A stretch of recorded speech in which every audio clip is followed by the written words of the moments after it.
on this episode, so this is like, you know, I've got my mayoral candidate episodes. Charles Anderson, you are officially a candidate for mayor of New Orleans. That's right. And you may have seen him, and I'll link the link to your rapping video below. Right. So if you haven't seen his YouTube announcement to run for mayor, you need to, because it's pretty funny. It's a first. It's definitely a first. Why did you say, okay, we're gonna? I guess first of all, like my famous question I want to ask every mayoral candidate is, why in the hell would you want to be mayor of New Orleans? Like, this is a thankless job, you would think. Yeah, you know? Yeah, that's a good question. I think for me, it's just I feel like I came down to New Orleans for a purpose, and that purpose was to help. Where are you from? I'm from New Jersey originally. From New Jersey, okay. And so I feel like, you know, I came down here for a purpose of stopping the violence in New Orleans. Why is that? I just felt called. You know, when I was 25 years old, I saw the march in '07 around you know, the violence in the city, and it just motivated me that there's this great amount of goodwill and culture that was being built up. So I took all my stuff. Had never been here, and moved all my stuff down here. Yep. That's amazing. That's amazing. Yeah, and so I've been here. I mean, I can't say like I would be watching television and be like, oh, there's crime in Chicago. Let me go help those people. Be like, frig that. I want to stay away from that area. You know? So the fact that you're running towards flying bullets is very interesting. Yeah, I mean, you know, for me, I wanted to find a solution to gun violence. I was studying that and protesting in D.C. and you know, just. There's a lot of things that I was trying to figure out, and it all came to a peak when I saw that march and saw that here's this great American city rebuilding, and it has this violence program. I'm going to dedicate my life to try to solve that problem. Yeah, no, that's awesome. So how do you get to painting these jackets from? Right.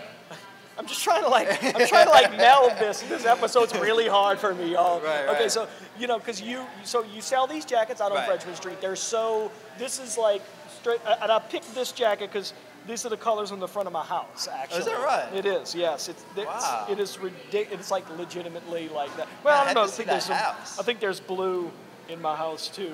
It's outrageous, but anyway. That's awesome. So this is very like straight up like, you know, super like New Orleans. Yeah. This is fun. You know what I mean? Yeah. And it says class, but I'm ready to throw some beads or something. Right. You know what I mean? That's exactly. So how did you come up with this idea? It all stems from my activism, all my art.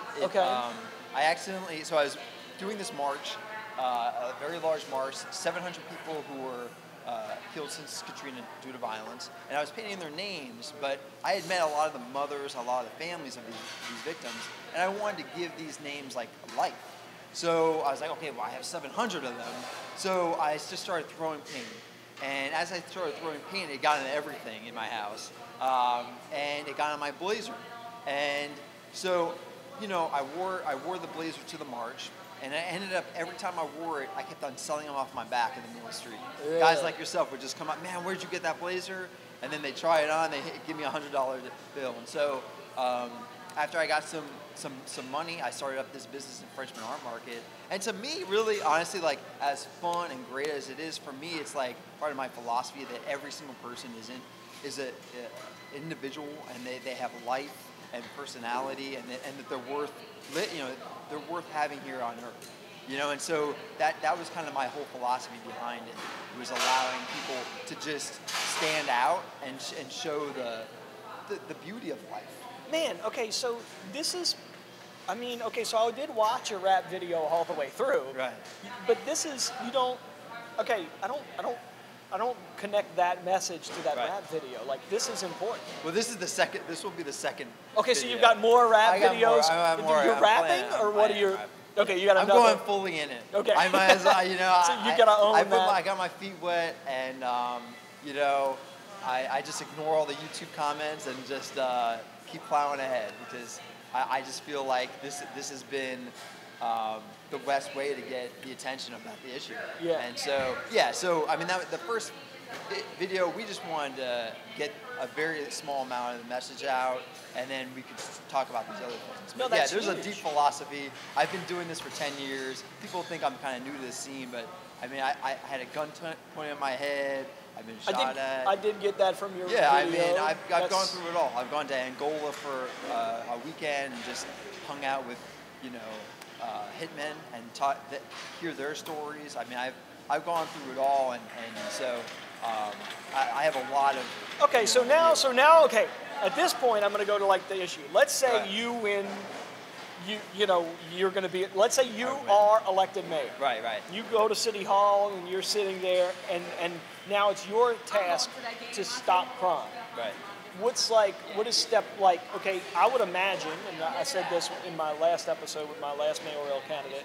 I'd imagine it's a two-step thing, or at least in my head. Like, we've got to stop crime today. Yes. And then we've got to stop crime 25 years from now. Right. And I feel like those are two different answers. And I don't know, maybe I'm but how would you're there, day one. All right, I am mayor of New Orleans. Right. Crime is your biggest issue, and it's a lot of people's biggest issues. Right.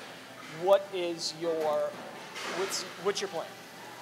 I mean, day one, I would sign on to make sure that the group that I helped start and a group that's been extremely effective at lowering violence, Ceasefire, gets as much money as they need.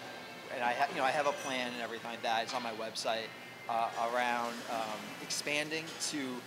Right now, they're mainly they're located in Central City and in the hospitals, but make them so they're expanded to all the hot spots in New Orleans. Okay. Specifically, I mean, St. Roch is one of them. Well, don't say that, because we want people to come have coffee here. Yes, but this is I mean, no matter where you go. No, believe me, I think the fact that St. Roch neighborhood is a hot spot is no surprise to any of our viewers. That's true. That's true. But I mean, wherever you go, there's going to be. But yeah, so that would be, Ceasefire is effective at stopping the bullet snap. And that's what they specialize. They go and they intervene in the lives of those highest risk. The guys with the tattooed tears, the crosses, the guys who are actually doing the shootings, the 16 to 25-year-olds, that have some bodies on their So they go into those neighborhoods, they talk to those people, they target the people that are actually at risk for being shot and at risk for committing the shootings. That's exactly it. Yeah, and these guys are not like you and me. They are guys who have been there before. They've turned their life around, so they're credible messengers. And they can talk to these guys and convince them, like, look, where you're going is not the right way. And they also, the thing that they mostly do is that when I was a community organizer, I did a lot of stories around murder victims. And one of the things that came so clear was the mothers would say, look, I knew who was going to kill me. I knew that something was brewing, but I called the police. They couldn't do anything until it was done. I called such and such. I called such and such. So it's like y'all are preventing the crime. Yeah, so they go in and there's a boy. I mean, you're going in the neighborhoods and talking to people. And that's really, if you see, and you haven't seen it, you need to go watch my episode with Jeff Asher. Okay. Because he talks a lot about that. That's the way to do it. Like, the stats will show you within 95% accuracy who is a victim of and who is perpetrating. Right. Like, there's a criteria. You look for social groups is what he said. Is very interesting. And they've attached a norm of violence. If you don't know him, I'm going to hook you up with him. Most definitely. I've read his stuff. He's serious. And so another thing he talks about too, and then every time I read another like the bigger candidates' platforms, and of course I already talked to Michael Bagnaris myself, so that was kind of cool. But the other ones that are like in the papers, they're like, we're going to raise the ranks of the NOPD. We're going to raise the ranks of the NOPD. But according to like Asher, and I'm stupid, okay, I'm real dumb, but basically what he's saying is mathematically it's impossible. It's going to take 20 years to bring it to where we're going. I don't care what soundbite you give. It's going to you'd have to have a third of the city apply like today in order to get it there in like 5 years or something. So it's and again that is a stat I just made up right off the top of my head. So that's not that's not accurate. Don't hold him to that. But he does talk about it in that video. So if you want to get the actual stats, you can go to his video. But it's really like we're 20 years out from having a solid NOPD. Is that something that you've thought about or worked on? Like, how do you get more NOPD officers on the street? My philosophy is we can't stop it before it happens. My philosophy is we can't police our way to peace. We got to mediate the beef, and that's it. Okay. I mean, I want to go in. The police you know, they enforce. Yeah. And I had my mentor, Pastor John Raphael. He was a former policeman, turned pastor. Okay. And he told me a story. He said, I was on a beat. I had been going around community policing around this block. I turned the corner, there was a shooting right as I left. And I had literally just left, and I turned on my skid off, and I couldn't find the guy. And he said, that's when I knew that you can't police your way out of this. Mm-hmm. And so for me, because if you're committing these crimes, you don't care where a police is. And it's also, you know, the story I was going to tell was Kadeem Wise. Okay. Kadeem Wise was this big 7-foot 18-year-old with all the potential. He should have been at LSU playing football. He was about to go back to school, and you know, him and his friends, they were, you know, celebrating, kind of going back, and you know, he was smoking, and they went to a friend who was, I guess, dealing drugs, and for whatever reason, the guy asked him for $5 for, you know, the drugs or whatever, and he refused, and the drug dealer shot Kadeem over $5 worth of weed. $5. Jeez. $5, okay? And that to me, you know, shows you that these are preventable problems. You know, these are mostly 16 to 25-year-olds that are shooting and killing each other. Yeah. And so, you know, something like that, if you had someone that came in and heard about that, I'm sure, you know, it's not immediate. It's not, these conflicts aren't so immediate that there isn't time to prevent them, yeah, right? Someone could call and be like, hey, there's this beef going on. Like, hey, are can you we mediate this? Right. Yeah, are you going to call the police? You can't call the police. Right. So, but that's what we're dealing with. We're dealing with people who are outside the law and dealing with these problems that need to be mediated, but we can't call the police because they're outside the law. They can't, that's not their job.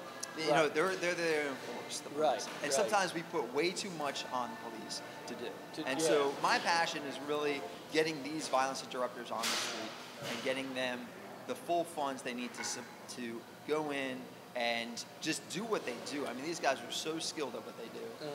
To the tune of, you know, in Central City where it started out, they had 220 straight days without a murder.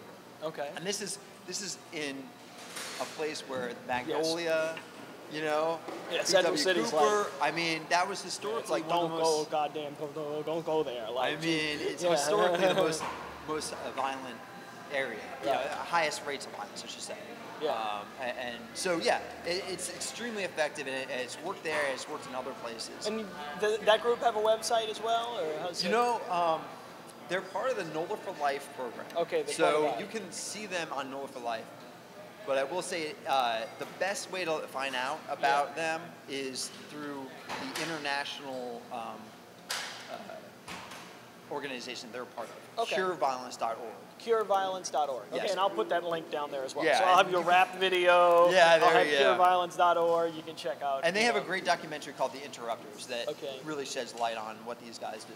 Okay. Yeah. And I think that'll be great. And I mean, this is cool because you don't hear this. You know, like right now it's crime and police ranks and That's it. And I think that we all there's a fun one of the candidates has a sound bite now. It's job stop bullets or something like that. There's nothing that stops a bullet like a job. And I mean that's a great sound bite, but it's like I mean I could come up with that idea just on my back porch. You know what I mean? Like, gee, if these guys had jobs, maybe they wouldn't be selling weed on the corner. You know, like that's not a plan. That's a sound bite. This sounds like a plan more so than just like here it is. Here's how we get there. Let's just give everybody jobs. Well, you need to lay that out a little bit clearer. Well, it's also this is my problem with that philosophy is look, you have about, and I'm giving broad estimates here, about 2,000 people who are perpetrating the violence in New Orleans. And so is the plan that we're going to get jobs for those 2,000, right? Mm-hmm. That we have so many jobs that those 2,000, these guys are ex-felons. They have no job training. Yeah, and they have no, discern like people skills too. Like even Some just of to them do serve, not. just Some, to yeah. serve coffee. I mean, Right. you've got to be a people person. Like you have, and I can't teach. I can't hire somebody and teach them how to be a people person. Right, you're that's running above a my pay business. grade. Yeah, And that's understandable. And Yeah. so, I mean, and Mitch Landrieu has been working very hard at getting jobs for felons, Yeah. ex-felons. And so, that's my whole thing is, look, we have, it's like we can get jobs, and yes, a job is helpful, but we need someone to stop the bullets so that these guys can see that they're worth getting a job, that they can hold a job down. So they have someone like a violence interrupter or a caseworker driving them to the job, helping them with these things. I mean, I have so many youth that I've helped foster, and they have a job, and then 2 months go by and they're out of job, and now they're on the street, Yeah. And so it's like, yeah, you can get them a job, but who's there to really help them make sure that they keep that job? So, Okay, crime is obviously your number one passion. right. You have but if you're sitting in the mayor's chair, like there are going to be other problems coming Right. up. What is your? I mean, I don't want to get too involved into the crime. I mean, not the crime cameras, the traffic cameras. Right, things. right. Although I do believe though that if you're running for mayor, and I don't know, you've been sitting on city council, you should have a clear understanding of the traffic Right. cameras and a clear message about what your position is on them. Right. But that was my editorial. I won't make you chime in on that. But so what's your number two issue? Number two issue is crime. It's All crime, right. crime. Crime. I'm a single candidate. I'm a single issue candidate. Okay. You So know, you're bringing your idea is you want to bring more focus to this particular issue. Yeah. And it sounds great. I mean, it's and honestly, this mayor race is shaking out the way I thought it was going to be. Is Uh-huh. that I thought that the main candidates were going to bring police and jobs to the forefront as solutions. Yeah. And to me, it that shows a lack of understanding. Yeah. To me, it Okay, does. all right. It shows a lack of understanding of violence as a disease. And also, it's unfortunate because, Mitch Landrieu, I think, he's an extremely competent mayor. He's getting things done. Yeah. You may not agree with all the things he does. Right. But some he people is are mad trying. about the whole monument deal. Yes. But I've covered that at nauseum my on this. goodness. It's going to be like monuments with Kevin, so we're going to move If on. I from try to that. talk to some people Yeah. about crime, monuments is brought up. And, Every time. That's what yeah. Asher said too. When I had him on, he was like, it's like constant. Like I'm going to talk about crime. Well, I thought the monuments were down. Now Well, I mean, I will say, Yeah, yeah. crime is such a hard thing to talk about. So people look for distractions, and monuments is, an easier thing to talk about than, our youth dying in the street. Yeah. Not exactly has great banter. Right. Man, okay, so I was having you on the let's show, talk and about we're it. talking about the jackets, but you brought it in. Like the individuality, and here, this is the only jacket like this one. Yeah, one of one blazers. That's why we're called that. And one of one blazers. Yeah. Okay. So and that was the idea, is that each one, even though I have sets, that's a certain set that a design that I do. Each one, because it's abstract expressionism, I'm literally throwing paint like Pollock. Yeah. So it has to come out different, they're right? all different. And they do look very different. And these are so perfect for New Orleans. Yeah. Man. And and these are because this is I can wear this to a Mardi Gras ball or something. Fighting on Frenchmen. I've told you already. I want you to do a white linen suit for me for Zootitude, man. That would be, I might have one. That would be- the biggest thing is you need to find one that your size. Yeah. So finding white stuff is your because size. everybody's already destroyed the white with I'll wine give you some tips stains on and where you stuff. can. I can give you some tips. Cool. Yeah. No, they're just super cool. But the fact that you said you did this as an expression for life and everyone's individual. These are individual. It goes along yes, you're a candidate for mayor. You're against crime, and you paint blazers. Right. But you've tied all that in. That's amazing.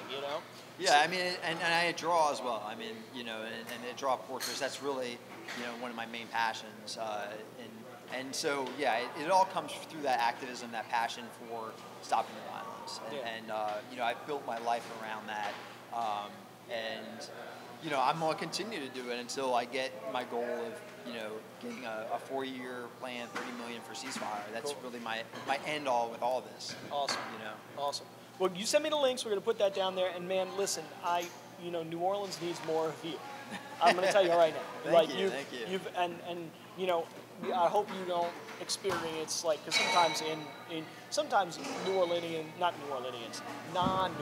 can be like, oh, you're not. How long have you been here? You're not New Orleans enough if you haven't been here through you came here after Katrina, whatever. No, when you meet a real New Orleanian, you could probably say this. Welcome to the city. Thank you. You fit in wonderful. These jackets fit right in. I can wear this around the market and no one will even look. It's perfect for you. You have the personality. I can do it. I can pull this off. Yeah.